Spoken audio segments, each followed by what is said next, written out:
बिस्मिल्लाहिर्रहमानिर्रहीम। सिर्फ 2 आयात से काला जादू ख़त्म और वापस पलटना देखिए।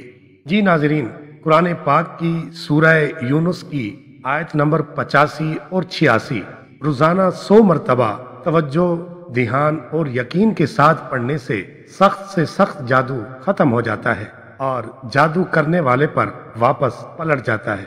जब तक जादू टूट न जाए इस अमल को करते रहें। अगर जिंदगी का मामूल बना लें तो हमेशा जादू से महफूज रहेंगे। नाजरीन, इसके साथ साथ घर में हर रोज सूरह बकरा की तिलावत करने से या तिलावत हल्की आवाज में लगाने से हर तरह के जादू के असरात खत्म हो जाते हैं और घर में खैर व बरकत और सुकून आता है। सूरह यूनुस की आयत नंबर 85 और 86 ये है, फ़क़ालू अलल्लाहि तवक्कलना रब्बना ला तजअलना फितनतन लिलक़ौमिज़ ज़ालिमीन वनज्जिना बिरहमतिका मिनल क़ौमिल काफ़िरीन।